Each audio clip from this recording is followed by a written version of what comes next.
ஒரு பொண்ணு இறந்திருக்கா, பாதிக்கப்பட்டவர் கம்ப்ளைண்ட் கொடுத்திருக்காரு, நாங்க நடவடிக்கை எடுத்திருக்கோம், அவ்வளவுதான். நீங்க ஏதாவது சொல்லணும்னா கோர்ட்ல போய் சொல்லிக்கங்க, எங்களை வேலையை பார்க்க விடுங்க.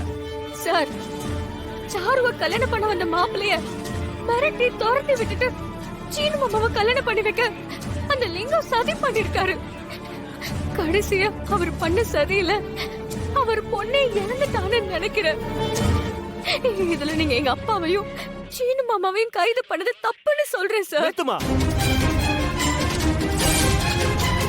ஆளாளுக்கு எனக்கு புத்தி பத்தி சொல்லிக்கிட்டு இருக்கீங்க. இந்த வேலைக்கு படிச்சுட்டு ட்ரைனிங்லாம் முடிச்சுட்டு தான் வந்திருக்கோம். அதனால எதை எப்படி செய்யணும்னு எங்களுக்கு தெரியும். நீங்க கிளம்புங்க. ஐயா, மறுபடியும் எப்படி பேசுறேன்னு தப்பா நினைக்காதீங்க.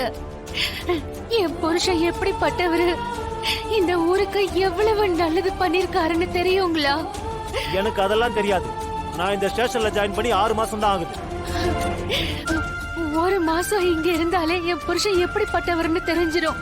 ஐயா, 6 மாசம் ஆச்சுன்னு சொல்றீங்க, அவரை பத்தி தெரியாதுன்னு வர சொல்றீங்க.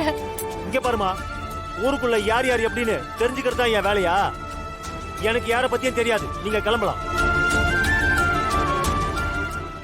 உங்களுக்கு தெரியலனா கூட பரவாயில்லங்க ஐயா. இப்ப நான் சொல்றேன், அவரு எல்லாருக்கும் நல்லது தாங்கய்யா பண்ணிருக்காரு. ஏமா, உங்களுக்கு ஒரு தடவை சொன்னா புரியாதா? எத்தனை தடவை சொல்ல வைப்பீங்க? ஜானகி, நடக்கிறது நடக்கட்டும், நீங்க கிளம்புங்க. ஐயோ, நீங்க கொஞ்சம் பொறுமையா இருங்க, நாங்க பேசிதான் ஆகணும். ஐயா, ஐயா, கொஞ்சம் நிதானமா யோசிச்சு பாருங்க. இதுல நிதானமா யோசிக்கலாம் ஒண்ணுமே இல்லமா.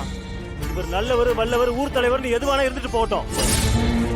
போலீஸ் கோர்ட்டை பொறுத்த வரைக்கும் எவிடன்ஸ் தான் பேசும். ஆதாரம் சாட்சி எதுவும் இல்லாம நீங்க இல்ல, நாங்களே எதுவும் பண்ண முடியாது. அப்படி எந்த எவிடன்ஸ்ல சார் இவங்களை அரெஸ்ட் பண்ணீங்க? இப்பதானே ஆரம்பிச்சிருக்கோம். இப்பவே எல்லாத்துக்கும் பதில் சொல்றதுன்னா என்ன சொல்றது? அதோட நான் கோர்ட்டுக்கு தான் பதில் சொல்லணும். உங்களுக்கு எதுக்கு நான் சொல்லிட்டு இருக்கணும்?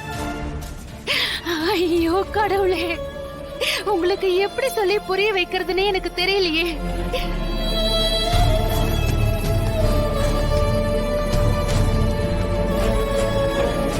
ஐயா, நீங்க எதுக்கு கவலைப்படாதீங்க ஐயா, நாங்க இருக்கிறோம். நாங்க இன்ஸ்பெக்டர் ஐயா கிட்ட பேசிக்கிறோம் ஐயா.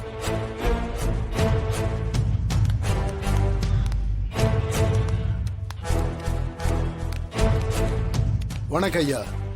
ஐயா, நீங்க புதுசுங்கிறதுனால ஆள் தெரியாம கைது பண்ணிட்டீங்க. ரகுராம் ஐயா எங்க ஊரே மதிக்கிற ஒரு பெரிய மனுஷன்.